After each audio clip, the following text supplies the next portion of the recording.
We begin with some new and chilling details about a terror plot. A group of young Muslim immigrants hatched the terrorist plot at a local mosque. Ringleaders of a homegrown terror cell were arrested as they tried to buy AK-47 and M16 assault weapons. Since the September 11th attacks, there have been over 500 people prosecuted for terrorism-related offenses.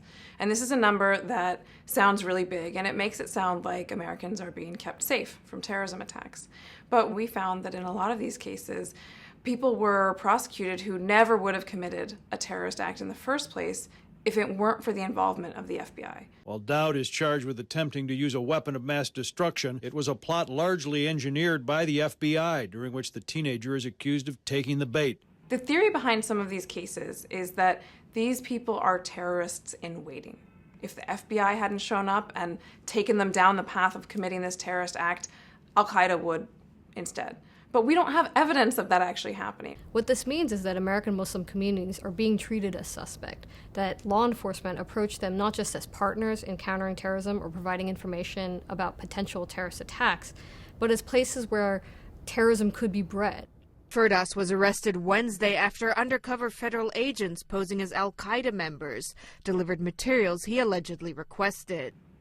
One interesting case is the case of a man named Rezwan Firdas. His mental health was deteriorating significantly during the time that the FBI was investigating him. It deteriorated to the point that his father had to quit work to look after him.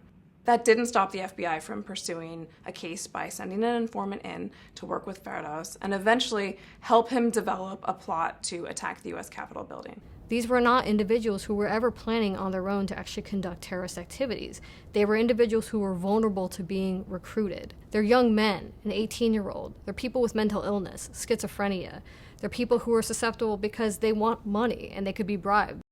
The prosecution of 4 men from Newburgh, New York is really emblematic of a lot of the human rights violations we've seen in federal terrorism prosecutions around the country. These men were vulnerable, they needed money, and they were lured in. Their plan is they're going to create 2 backpacks of bombs, and then they have 2 Stinger anti-aircraft missiles. Hussein was going to provide all the materials and the money, whatever they wanted. Automatically, I knew this whole thing was manufactured. The Newburgh sting is an example of what the FBI is up to these days. The FBI sent an informant named Shahed Hussein to hang out in mosques in upstate New York and look for terrorists. The informants in a lot of the cases that we looked at are people who are in trouble, and law enforcement gives them the option. Do you want to help us nab someone else, or do you yourself want to be put in prison? And so they need to find a terrorist. They need to turn these people. The idea that there is a terrorist group that would have found criminals so incompetent as these to become terrorists is ridiculous.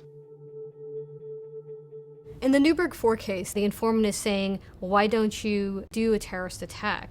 James Cromedy says, I'm not that interested, essentially. What changes is when the informant offers money, $250,000. And James Cromedy is desperate. He's lost his job at Walmart. So that offer of money changes things for him. And he's able to loop in 3 other men who are similarly desperate.